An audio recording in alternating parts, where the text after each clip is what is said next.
Marilla didn't wait for my reply, bringing the rest of the supplies in and taking a rest. I shrugged and went back to work. All right, folks. Now, it's gonna be a minute here, but welcome back to Uncle Keith's Alien Survival Hour. As y'all are no doubt aware, seems we got us a big ol' storm fixin' to hit us here.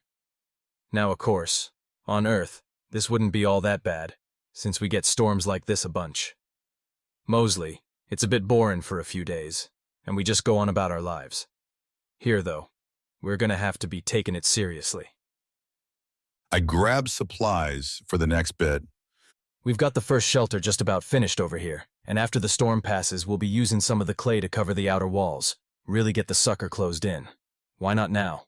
Well, for one, we're not sure when the rains are gonna start coming down, and don't know if the clay's gonna have enough time to dry, so it'd be wasted effort. Other part of it has to do with the winds we're expecting. See, it's a basic thought to try and fully cut the interior off from the wind, but it can be a problem here. Instead, these walls will act as windbreaks, letting the wind pass through, and breaking it up around the 2 rows of logs, and the branches and brush we're using to insulate the shelter. That'll keep us moving along, and keep the storm winds from blowing us out completely, drafty as it might make the place. But hey, let's get us a look inside here now, since we'll be getting pretty familiar with this place in the next few days. Using the newly applied door, I stepped inside. Looking round here, we've got the fire in the middle, with a rigged chimney going up to a small hole in the top of the yurt. Yurts, by the way, have been used on Earth for thousands of years, especially in areas like Mongolia. Now, we did use stones and clay in the chimney. Pretty simple, with the fire we got going, and the roof being on. The clay'll have the time it needs to dry and harden, forming a kind of mortar for the stones we got. By keeping the fire in the center, we can keep the whole place evenly warmed and away from the wooden walls, so it ain't gonna accidentally burn our shelter down. I moved around to where we'd made up the first beds. Here, we've got our sleeping arrangements. Raised beds are good, but they're critical on out here. A raised bed means being up away from ground insects and water. These were made using the rope we've been making for a bit, crosshatched, so the entire rig's taking the weight when someone lays down. This particular bed's for our proud new mama and papa, and we've got us a space for the baby on next to it, so they can keep a weather eye out. Now, unfortunately, Mom and Dad are gonna have roommates for a bit, since we ain't got enough time to finish all of the shelters we're gonna need. With 48 entrants, figuring 2 per shelter, we're gonna need us 24 total shelters at the end of it, building down the bluff as we go. Ones at the bottom might not even be yurts. They work for what we need, but there are other shelter types we can use that'll give us some options. So like, the Skrens and Asu are both used to living in burrow-like shelters. Kinda like Hobbit homes on Earth from the Lord of the Rings movies for my human folks watching at home. For them, we'll be making pit shelters. I'd have used them up here, but the ground here ain't deep enough to support it. Roofs themselves are pretty straightforward. We're using the tarps we've been collecting for 'em, then laying thatch over top of that. Tarps keep the rain on out, and combined with the thatch, it helps out on insulation. This way, hopefully, it'll stay cooler on the hot days, and warmer on the cold days. We'll need to be keeping an eye on it, and make adjustments as we go along. Now, aside from that, you'll notice there ain't much in here, and that's fine for now. Later we're hoping to make table and chairs, and some other of them their accoutrements for the shelters. But I reckon for now, we're more concerned with making sure everyone's got somewhere to sleep for a few days. I continued on as I inspected, making sure all the ties were proper, that there weren't any significant gaps in the insulation, tarp, or door. I also took a moment to mark out potential spots for some windows. Then I went to work with the next shelter, which was coming along a bit faster. Finishing one up had shown everyone the process, so the second one was just a matter of repeating the maneuvers from the first, minus all of the explanations. Using my good arm and a couple of steps, I got myself up on the wall and helped getting the frames for the roof laid out, lining up the tarp and getting insulation in. While Hoda was on break, and I had as close to a private moment as possible, I hit privacy mode. Hey, Val? She was nimbly coming around the wall, checking over her work securing the bottoms of the roof frame. What you need, Keith? I focused on some lashing work as an excuse to linger. Well, about last night. She paused and looked up, smiling a bit. Hey, if you want to keep things casual. I want to take a more formal if you don't mind. I'd blurted it out, using checking the lashing as a focus so I didn't have to see the initial reaction. Thing is, I'm not sure which is more terrifying, her saying no or Hay saying yes. I mean, on the one hand, rejection sucks. But I mean, at least it's over then. Yes raises the stakes. It means I've got more to lose, and especially right now in this game, it could be a costly weakness. End of the day, though, I wanted her more than I wanted to stay safe. We'd known each other for a little over a week, but it had been a hell of a week, and I knew I wanted more, whatever the cost to that was. Val didn't speak for a moment. She just seemed to be appraising me, or maybe herself, before she spoke. I mean, I want to, but I chuckled. Yeah, I get it. The game, the situation, our pasts. Could probably pick a dozen things are wrong about this whole thing. But the truth is, I don't fucking care. I care what you think of me, and that's really about it. I knelt down just as I started to say I didn't care, and looked her in the eyes as I told her that her opinion of me is what I cared about. Val's breathing had shifted, and I could see color rising in her cheeks. Keith, it's not as simple as that for me. I mean, Cassie, Nothing about relationships stays simple, hun. Grandma and Pop, my mom and dad, they all really loved each other. But I'll be honest, it was never simple. And it ain't gonna be simple with us. And I get it. You got a daughter. Not my first rodeo on that count. I get it, she's your world. I'm just asking if I can get a chance to be a part of it. Sides, I'm pretty certain she saw movie night. So assuming she understands you kissing me a whole bunch, pretty sure she's farther along on this thing than us. I laughed again at the last bit. Val's gaze dropped. it's a lot to consider for me. I'm not saying no, but for now, it just has to stay as simple as we can manage, given everything. As you wish. I nodded and hopped down off the wall, sighing as I hit ground. It hadn't been a no, but it hadn't precisely been a yes either. I just have to take things slowly and hope it would eventually work itself out. Hoda was leaning against the wall of the yurt and was clearly grinning, speaking low. She will come around. And if she does not, I will take you. She then hopped back up on the wall, leaving me standing there blinking. Well, okay then.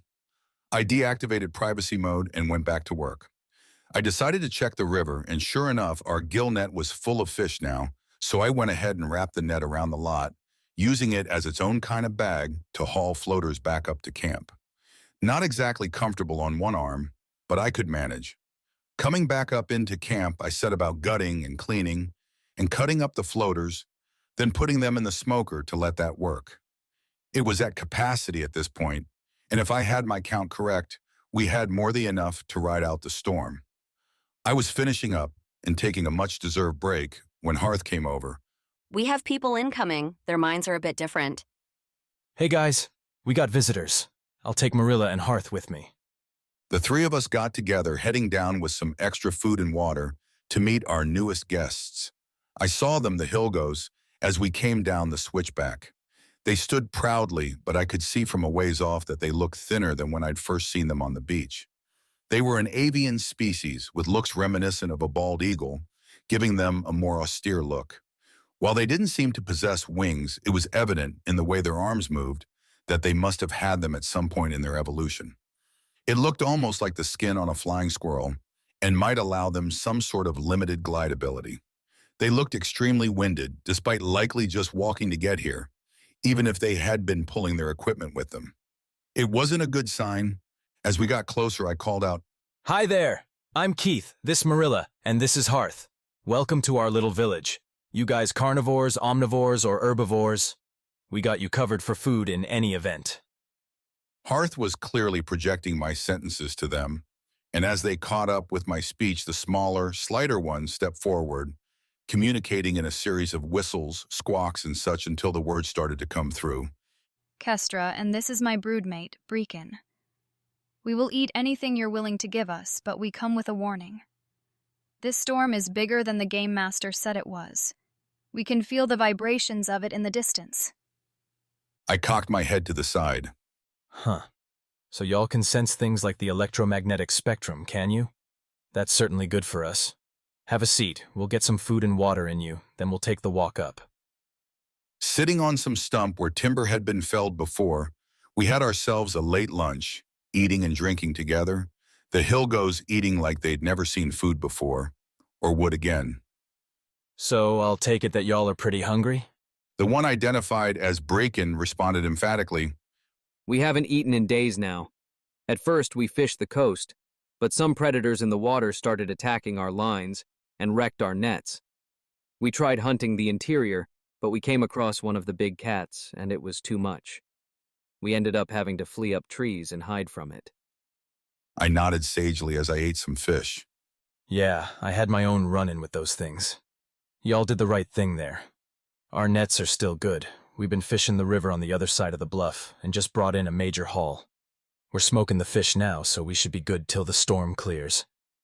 The Hillgoes went over their experiences since they'd been brought here, and it hadn't gone well for them.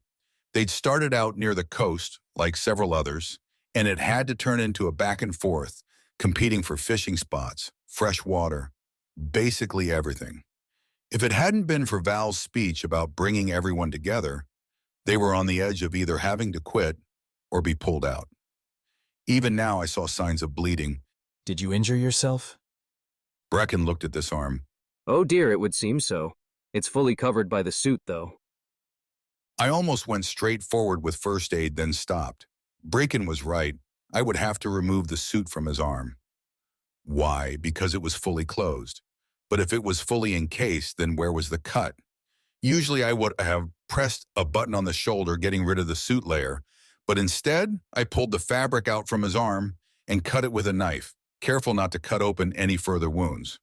For a moment, nothing happened, other than there being a hole in the arm of the suit and being able to at least somewhat inspect the cut itself. Then quickly but quietly, the suit resealed the breach, even as I still held a small strip of fabric that I'd cut away. There was no seam, nothing. In fact, there were no seams anywhere on any of the suits, as far as I could remember. There also weren't any wires I could detect either, so how did the suits register the button presses? And where was the power supply? I busied myself for a moment by taking care of Braken's arm, but it was pretty cut and dry, so my mind went back to work on what I was thinking with regard to the suits. With Braken and Kestra pulled together, I had Hearth escort them up, but I asked Marilla to hang back a moment. Hey, I need your help testing something. It's about our suits. Marilla's head went to the side. Yes, I saw something pass through your eyes, and apparently you're really an incredible medic, because your mind was nowhere near fixing Brecken's arm, yet you missed not one step of care. Really, that's just practice, but thank you. Hang on for a second. I said, pulling my knife out. I put my other arm out, asking Marilla to pull some of the fabric away from my arm, as far as she could manage. She did, and it stretched. Careful not to clip Marilla's knuckles, I cut out a small section of the fabric rather than just opening a smaller area like I had with Braken. Marilla, drop that piece on the ground for a moment. I need to test something. She did as instructed, and I watched the hole on my arm. Again, at first, nothing seemed to happen, then activity. The sides of the hole shrank steadily until it sealed over once more, a perfect match to the rest of the suit. It didn't even feel any tighter, and I looked at the ground. The scrap I'd cut off was still there.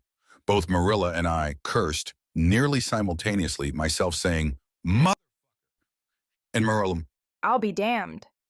she picked the piece back up and examined it. It seemed essentially inert and wasn't growing, but her eyes narrowed. Cut off another piece.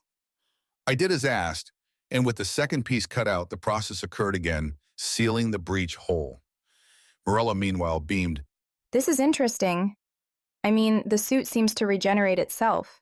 Can we cut a larger piece off and it will still regrow? The vision of what this looked like for the viewers at home and our folks up on the bluff had to have been both strange and hilarious. Step 1, we shall strip down to survival suits in the wild of an alien wilderness. Step 2, begin cutting off larger and larger sections of the suits from each other. Step 3, laugh like maniacs at a line of thought only we vaguely understood. Then as we were picking up the cutoffs, an interesting thing happened. Two of the pieces, brought within inches of each other as I picked them up, started straightening out, each piece almost reaching for the other. I let them finish closing, and suddenly, instead of two smaller pieces of the suit fabric, I now only held a single larger piece. I did this again and again, Marilla now feeding more pieces to it, and the fabric continued its growth. The growth, however, only seemed to happen when one of us was holding both pieces we were trying to connect. Fabric on the ground, or pieces held by each instead of one of us, remained inert. We tested it a few more times until Val was coming down from the bluff. What are the two of you doing down here? I held up the fabric, speaking excitedly. Our suits. They regrow. Like, these were all trimmings from our suits. I sound insane. Okay, hang on a second. Marilla, help me cut off part of my sleeve. We went through the motions, and again, the fabric bound itself to the main piece perfectly. Val's jaw dropped. Holy shit! How? How is it doing that? I held up my work. I think it's some sort of, like, nanite-infused fiber. Marilla, nanites are tiny microscopic robots. Can't be seen by the naked eye. Figure they pull a charge from the natural flow of electricity we produce, and y'all have a power source. The buttons don't actually control the suit. They control the nanites in the suit. This is awesome. I reckon we got an infinite supply of this stuff. We could make rain catchers, canopies between shelters, hammocks, sails, whatever we need it for. Hell, we could make enough to build a frickin' windmill if we wanted. Those weren't the only tricks available. I cut both sleeves off of my suit, and while they didn't grow back the sleeve, they did essentially make themselves a proper sleeveless shirt, even if the hems were a bit rough. I could then put the sleeves back on, and they would rebind almost instantly. I could do the same with the feet, the leggings, and so forth, quickly tailoring my suit how I wanted it to be, while still having it in case of needs. Val also went sleeveless, got rid of the midriff and sockless, cutting her leggings off just above the knees, but instead of just ditching them entirely, she cut fabric holes in a section of freed fabrics, putting it on like a pair of fingerless gloves. And sure enough, the nanofibers completed the shaping, a likely pre-programmed response. Oh, much better. God, you have no idea how annoying this suit's been to work with. Marilla, meanwhile, hadn't been slacking. Unlike us, however, she was more about quality than quantity of things she could do. Her cuts, unlike ours, looked properly hemmed, whereas we just straight up looked like we'd been shredding our clothes. Marilla, how did you… She beamed. Oh, it was simple. Watch. I have this stripped-down stick here, right? So we lay it on this strip of the fabric and roll it over the stick until it meets back up with the fabric, and there, we have a perfect hemline ready to go. I was looking at what she did. The stick was still through it, making it look rather large for a hem, but as soon as she removed the stick, the fabric shrunk back down, forming a perfect hem. Something occurred to me and grabbed another scrap of fabric, doing the same thing, but after the hem formed, instead of pulling the stick, I took my knife out and cut along the line just past where the fabrics had bonded together. Pulling it clear, I removed the stick, and it shrunk down as before, now rendering it into something about as thick as a strand of paracord. Testing it, it was fairly strong, really. I repeated the process again, and then picking up both of them, put them closer to each other, and at first nothing happened until both ends suddenly seemed to snap to each other and combine. I now had a longer piece of the alien cord, as I decided it would be called. It gets better. We can make rope. I don't need to shave any more tree bark. We went back and forth, getting enough fabric together to make 3 proper lengths of rope. I laid them out going away from each other, using my knife to draw an essentially even triangle to measure the points, and carefully moved the 3 strands together at the ends. As before, a second or two, and then they moved together. I grabbed the collection, examining them, to see they had formed together perfectly, as all other, and without hesitating, started braiding it into proper rope, then connected the alien cord strands at the other end to finish off my nanofabric rope. Huh. Cool. Val, hold this. Val took secure hold of the rope, and I started pulling away from Val. The rope went taut, but nothing seemed to happen aside from that. Then I let all my weight go backwards, and while Val did need to use both hands, changing stance to keep from getting it dragged, Aside from that, the rope wasn't offended by the added weight. Oh, we're gonna need to test this bugger out on some real weight. Test, as it turned out, meant grabbing one of our handy-dandy container shells and lashing it to hang from a branch.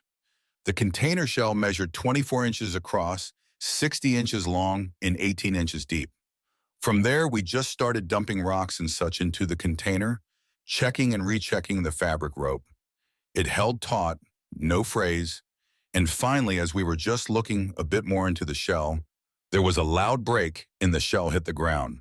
It was not the rope that had snapped, it was the branch, having had far more weight put to it than what it was able to work with.